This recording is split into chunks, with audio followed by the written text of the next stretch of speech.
नमस्कार साथियों, मैं हूं आपके साथ आकांक्षा पिवाल और आप देख रहे हैं अभय न्यूज का 13 दिसंबर मंगलवार शाम का बुलेटिन। आइए एक नजर डालते हैं शहर की अब तक की ताजा खबरों पर। इस बुलेटिन के प्रायोजक है आरके डेवलपर्स। शानदार घर खरीदें अब अपने बजट में।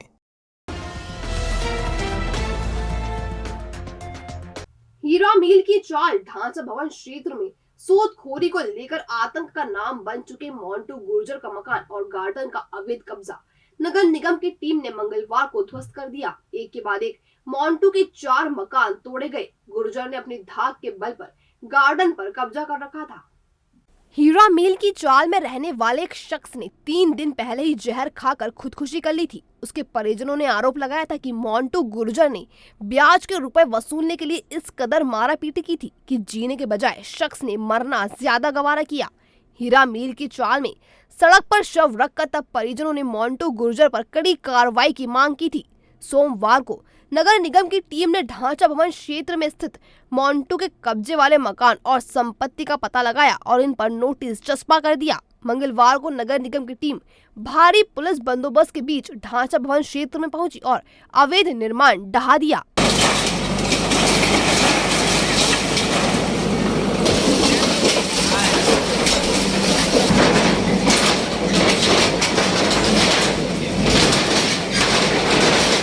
इस संबंध में एएसपी अभिषेक आनंद ने बताया, ये नगर निगम की कार्रवाई पूरी चल रही है जिसमें अवैध अतिक्रमण किया हुआ है। उसमें पूरी पुलिस बल जो है सुरक्षा खड़ी हुई है। मोंटू गुर्जर नाम के एक आरोपी है, उसके एक मकान चिन्हित किया गया। उसका एक अवैध पार्क में जो अतिक्रमण कर रखा था उसको भी चिन्हित किया गया। उसके अलावा नगर निगम की कुछ और नोटिस की प्रक्रिया, उस नोटिस के तहत जो अवैध अतिक्रमण अन्य अवैध अतिक्रमण उनको हटाया जाएगा। बहरहाल मोंटू का अवैध निर्माण तोड़ने से वहां रहने वाले रहवासियों ने राहत महसूस की है।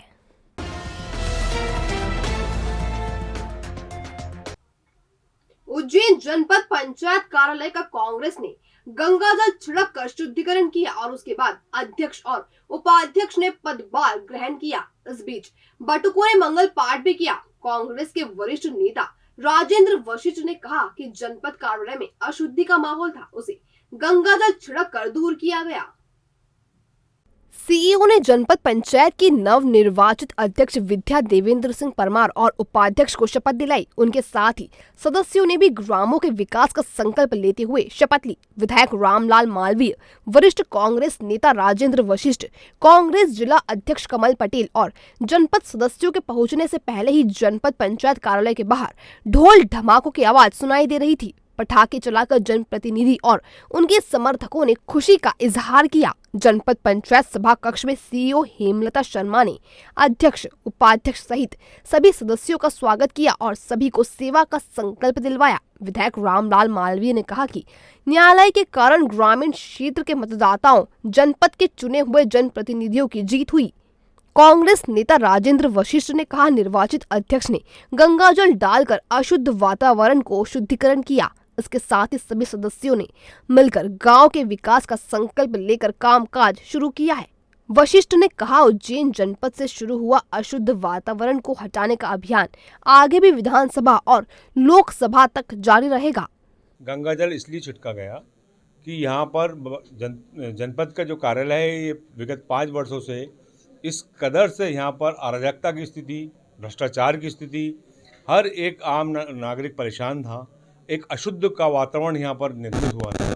उस अशुद्ध के वातावरण को शुद्धता में परिवर्तित करने के लिए गंगाजल का छिड़काव यहाँ किया गया। ये इस बात को दिखाता है कि भारतीय जनता पार्टी किस प्रकार से सत्ता का दुरुपयोग करके प्रशासनिक शक्तियों को अपने हाथ में लेके इस तरह के हार को पचा नहीं पाया। इस संबंध में जनपद अध्यक्ष विद्या देवेंद्र सिंह पवार ने कहा, मैं आप सब लोगों का बहुत बहुत धन्यवाद कर रही हूँ जो इस पूरी राजनीतिक जर्नी में हमारे साथ रहे हैं और इस तरह से सत्य की जो जीत हुई है इसमें आप लोगों का सबका बहुत बहुत सहयोग है। मेरी मीडिया प्रभारी सब लोग, आप लोगों ने बहुत साथ दिया, आप लोगों का बहुत बहुत धन्यवाद। आने वाले 5 वर्षों में हम ग्रामीण विकास के लिए कार्य करेंगे और हम इसके लिए आप सब लोगों का सहयोग चाहते हैं। जी, ये तो हमारी हिंदू संस्कृति है, इसका तो हम हमेशा से पालन करते हैं। सनातन धर्म है तो इसका तो सभी जगह होगा ही। ये तो बस यही है कि सब पवित्र हो और यह महाकाल की नगरी में हम हैं तो इसमें हम कोशिश यही करेंगे सब चीज़ अपने बिल्कुल अपने पूरे निष्ठा से काम करें और सब सत्य की जीत है इसीलिए। बहरहाल करीब 6 महीने से जनपद में शपथ और सम्मेलन को लेकर चल रहा गतिरोध आखिरकार समाप्त हो गया। उम्मीद है कि अब जनप्रतिनिधि बेहतर तरीके से अपना काम करेंगे और मिसाल कायम करेंगे।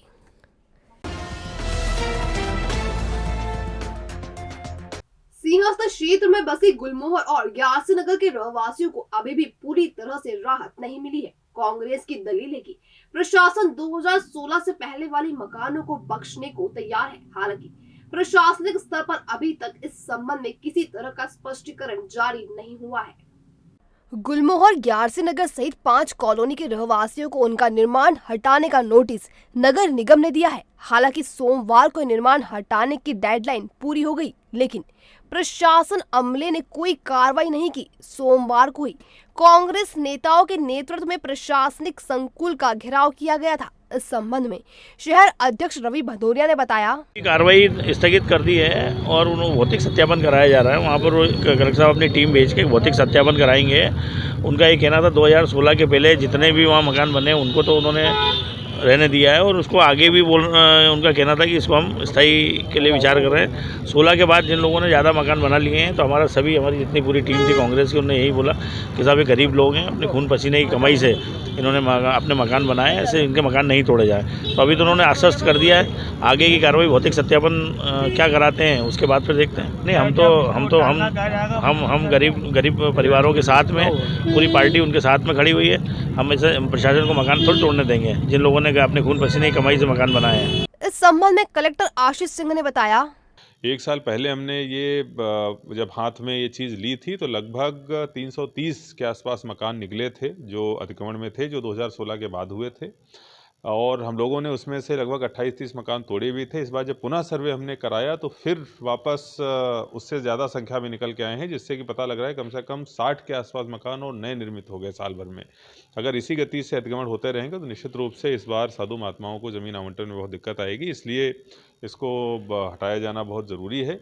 निश्चित रूप से हम लोग इसके साथ साथ जो लोग खासतौर पर जोन 1 और जोन 2 में रहे हैं BIBO, उनकी विभागीय जांच भी चालू करेंगे, क्योंकि 2016 के बाद निर्माण अगर हुआ है तो निश्चित रूप से उनकी भी जिम्मेदारी इसमें कहीं न कहीं बनती है। हमने पहले कॉलोनाइजर्स के अगेंस्ट पे भी कार्रवाई करी थी, सभी के खिलाफ FIR भी कराई थी, कुछ लोगों से हमने पैसे भी वापस दिलवाए थे।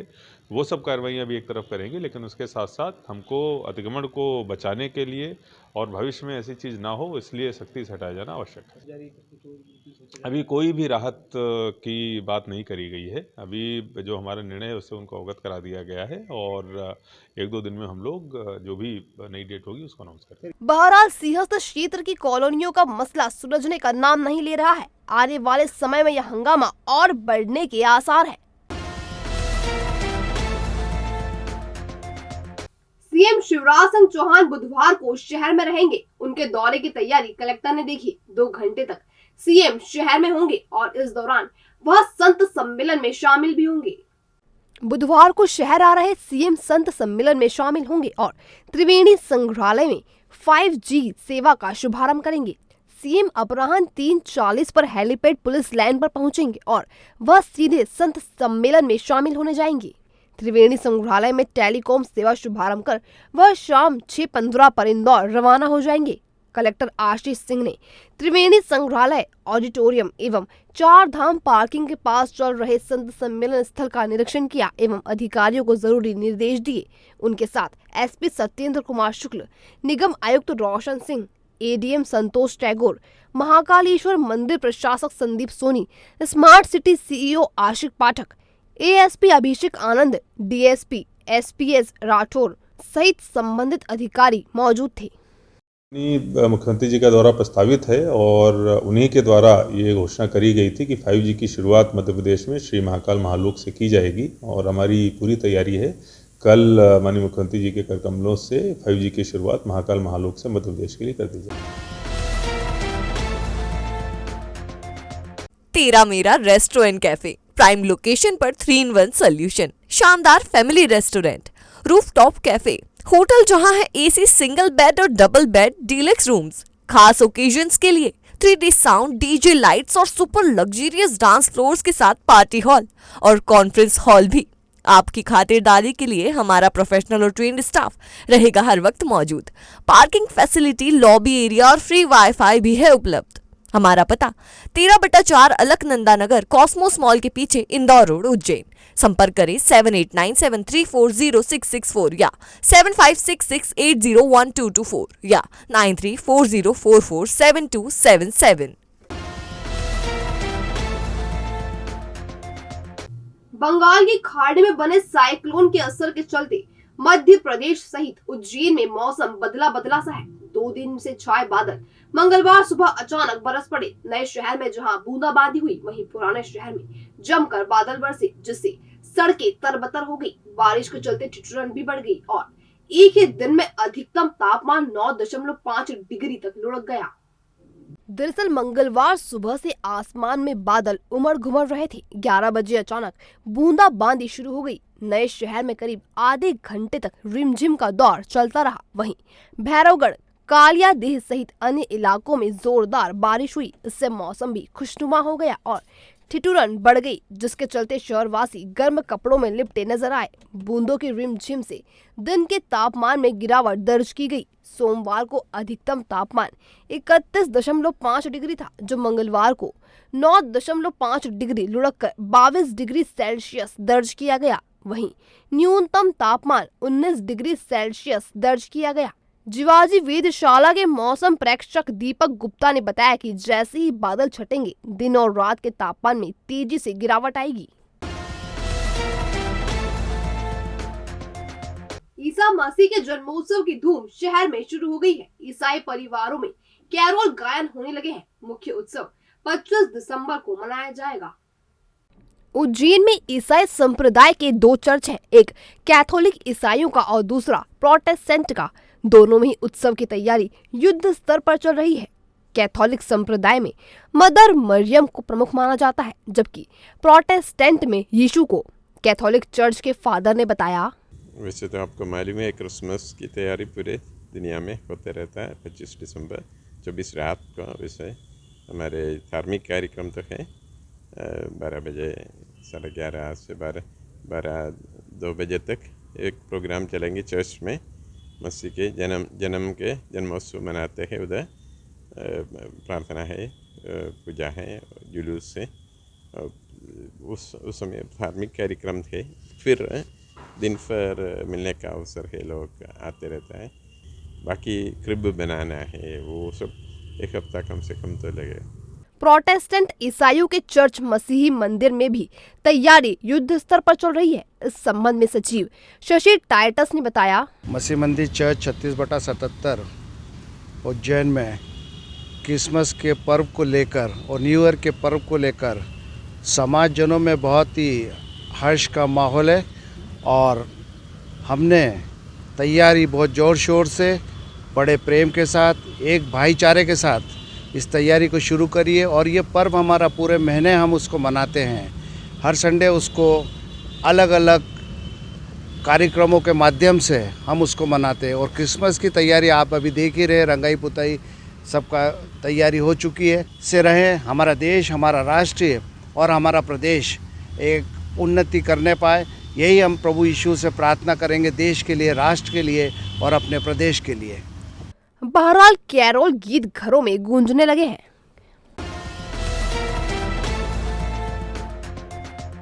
नगर निगम का पीएचई विभाग बड़े बकायादार उपभोक्ताओं पर सख्ती करने की तैयारी कर रहा है। इसी कड़ी में 28 सर्कल के 100 बड़े उपभोक्ताओं को नोटिस जारी किए जाएंगे। ये वह उपभोक्ता हैं जिन पर 5,000 रुपए से ज्यादा का जल कर बकाया है। जल कार्य समिति ने बकायादार उपभोक्ताओं की सूची तैयार कर ली है। इसकी शुरुआत वह अपने ही विभाग से करने जा रहा है। विभाग में कार्यरत अधिकारी कर्मचारियों की लिस्ट बनाई जा रही है और उन पर कार्रवाई की तैयारी हो रही है।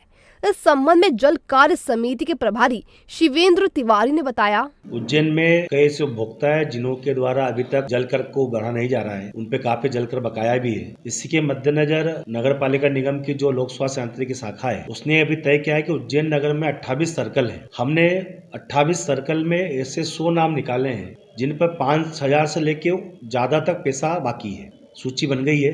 हम बहुत जल्दी इन सभी लोगों को सूचना पत्र देने वाले हैं और अनुरोध करने वाले हैं कि भाई आप समय सीमा पर अपनी बकाया राशि हमें जमा करें। अगर आपका कहीं लगता है कि आपने पैसा जमा किया हुआ है तो आप उसकी भी हमें जानकारी दे दें।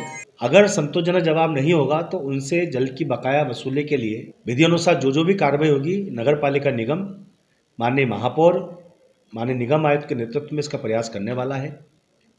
साथ में ही अभी हमने अपने घर से शुरुआत करने का प्रयास किया है कि जो पीएचई के अधिकारी कर्मचारी हैं जिनके नाम पे हमें रिकॉर्ड में बकाया वसूली दर्ज हो रही है, हमने ऐसे लगभग हमारे 50 से अधिक कर्मचारी अधिकारियों को भी सूचना पत्र जारी करवाया है। मुझे जो जानकारी है उसमें नगर में लगभग 1.25 लाख से अधिक संपत्ति कर दाता है, लेकिन जल कर दाताओं की जो संख्या है वो लगभग 62 से 65 हज़ार है, मतलब लगभग आधा। हम समझ सकते हैं कि हमारे कई ऐसे लोग भी होंगे जो हमारे पानी का उपयोग तो कर रहे हैं लेकिन हमारे पीएचई की सूची में दर्ज नहीं है। ऐसे भी लोग होंगे जो अभी तक ये मान के चलते होंगे कि साहब पैसे देने की आवश्यकता नहीं, लेकिन अब हमें लगता है कि हमने अगर पानी उनको दिया है, उन्होंने हमारे पानी का उपयोग करा है, तो उसका जो पैसा बनता है, जो बिल बनता है, उसको देना चाहिए। उसके लिए प्रयास कर रहे हैं। अब देखने वाली बात यह है कि जल कार्य समिति इस मामले में कुछ ठोस कार्रवाई करती भी है या नहीं, क्योंकि ऐसी पहल राजनैतिक शोशेबाजी से ज्यादा कुछ नहीं होती।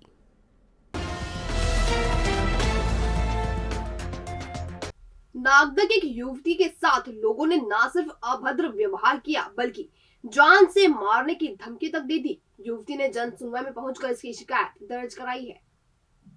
प्रशासनिक संकुल भवन के सभा कक्ष में संयुक्त कलेक्टर श्रीमती गरिमा रावत एवं अन्य वरिष्ठ अधिकारियों के सामने नागदा की चंचल चावड़ा पति राजेंद्र सिंह चावड़ा ने स्थानीय लोगों के अभद्र व्यवहार की शिकायत की। रावत ने एसडीएम नागदा को जांच के निर्देश दिए हैं।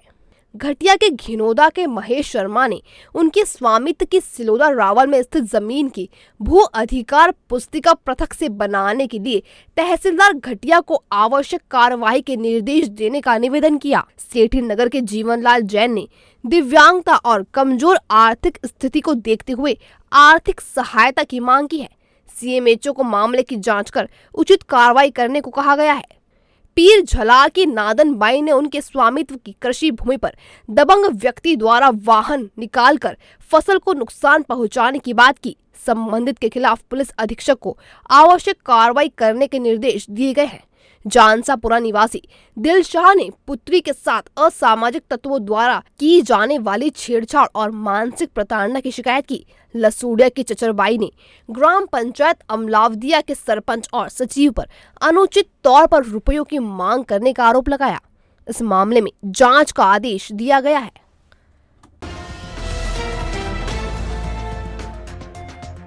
समग्र हिंदू समाज की उज्जैन इकाई ने पैगामे इंसानियत सोसाइटी द्वारा मौलाना मौज की दरगाह पर बनाए जा रहे गुंबद को हटाने को लेकर कलेक्टर के नाम ज्ञापन दिया है। इसमें राम घाट पर बिना अनुमति के अवैध निर्माण हटाने को लेकर कलेक्टर आशीष सिंह के नाम का ज्ञापन दिया गया है और तुरंत कार्रवाई की मांग की गई है। इस संबंध में हिंदू जागरण मंच के अर्जुन सिंह भदौरिया ने बताया, तो इस प्रकार से अवैध गतिविधि को बढ़ावा देती है दरगाह है। पहले वहाँ से सीढ़ियों से उतर के नीचे नहीं आते थे, परंतु षड्यंत्र पूर्वक अब जो है मौलाना मौज की दरगाह को नीचे लाने का प्रयास किया जा रहा है और वाइट वॉश करते करते दीवारों में आगे बढ़ते जा रहे हैं वो लोग। तो इसको देखते हुए हमारी प्रशासन से मांग है कि एक बड़ी इसमें कार्रवाई की जाए। आपराधिक दृष्टिकोण से पुलिस की ओर से कार्रवाई की जाए। दूसरा, निगम तथा राज्य प्रशासन द्वारा, कलेक्टर शासन द्वारा, रेवेन्यू द्वारा कार्रवाई की जाए और ये अवैध निर्माण तोड़ा जाए। इस संबंध में हिंदू जागरण मंच की जिला अध्यक्ष नीलू चौहान ने बताया, तो अवैध अतिक्रमण जो बढ़ रहा है धीरे धीरे जो गुंबज नहीं दिखता था वो गुंबज उन्होंने बना दिया है। पूर्व में वो गुंबज नहीं दिखाया जा रहा था। इसकी जांच पड़ताल की जाए और जो सीमा में है मौलाना मौज उसी सीमा में रहा जाए, क्योंकि आने वाले समय में ये अवैध गतिविधियों को अंजाम देगा एवं बहुत सारी बुरी चीज़ों को भी अंजाम देने के लिए रहेगा। सिख समुदाय के चरणजीत सिंह कालरा ने बताया, ज्ञापन दिया, क्या मांगे? आज ऐसा जानकारी मिली थी कि किसी एक समाज ने एक प्रतियोगिता का आयोजन किया है जिसमें हिंदू समाज से विशेषकर तौर पे ये बोला गया है कि आप ऑनलाइन उसमें सबमिट करें। उसके विरोध में हमने माननीय जिलाधीश महोदय को एक ज्ञापन दिया है जिसमें रोक लगाने के लिए मांग की थी। तो माननीय जिलाधीश महोदय ने ये तो हमको आश्वासन दिया है कि रोक लगा दी, बाकी हमका ऐसा कहना है कि उसको रोक नहीं लगाना, उसमें प्रकरण दर्ज होना चाहिए, ना कि ये कार्रवाई आगे से नहीं हो। पर एक गुंबद जो बना हुआ है उसकी पुताई का कार्य हो रहा था, उसके संबंध में ये शिकायत आई थी कि नया निर्माण है। जब हम लोगों ने दस्तावेज निकाले तो प्रथम दृष्टया जो फ़ोटो और वीडियोज़ हमको मिले हैं उसके हिसाब से ये दिख रहा है कि गुंबद जो है वो कम से कम 3-4 साल पुराना है, लेकिन उसमें पुताई का कार्य जारी था जिसको तत्काल प्रभाव से रुकवा दिया गया है। और जो पुराना ये निर्माण है 3-4 साल पुराना, इसके संदर्भ में कागज़ और परमिशंस वगैरह मांगी गई हैं। जब वो सब प्राप्त होंगे तो उसके आधार पर आगे कार्रवाई करी जाएगी। और अब खबरें दे दनादन। कलेक्टर आशीष सिंह ने प्रधानमंत्री किसान सम्मान निधि योजना के लिए हितग्राही किसानों का बैंक खाता आधार नंबर से लिंक करना जरूरी कर दिया है। इस संबंध में एसडीएम एवं जिला अग्रणी बैंक के प्रबंधक को निर्देश जारी किए गए हैं। जिले में अब तक 43,200 किसान हितग्राहियों के खाते आधार से लिंक नहीं है। अगली किस्त का लाभ उन्हीं किसानों को मिलेगा जिनके खाते आधार से लिंक है। अनुसूचित जाति अनुसूचित जनजाति पोस्ट मैट्रिक छात्रवृत्ति योजना के तहत पोर्टल पर आवेदन करने की अंतिम तिथि 31 जनवरी 2023 तक निर्धारित की गई है। इस तारीख के बाद पोर्टल बंद हो जाएगा और नियत तिथि के बाद आवेदन करने पर होने वाली परेशानी की जवाबदारी संस्था प्रमुख प्राचार्य की होगी। जिला पंचायत की साधारण सभा की बैठक 19 दिसंबर को दोपहर 1 बजे जिला पंचायत सभा कक्ष में होगी। बैठक में पालन प्रतिवेदन, लोक स्वास्थ्य यांत्रिकी, पशु चिकित्सा विभाग, एमपीईबी, मध्य प्रदेश ग्रामीण सड़क, आदिम जाति कल्याण, कृषि और ऊर्जा विकास विभाग से संबंधित योजनाओं पर चर्चा की जाएगी।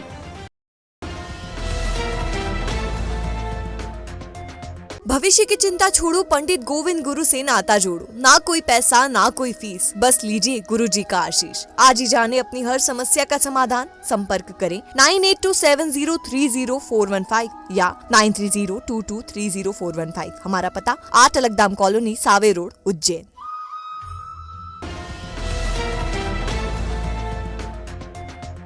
तो ये था अभय न्यूज का आज का बुलेटिन। अगर खबरों को लेकर आपके पास कोई फीडबैक हो तो हम तक जरूर पहुंचाएं। कल फिर मुलाकात होगी नए बुलेटिन के साथ। तब तक के लिए नमस्कार।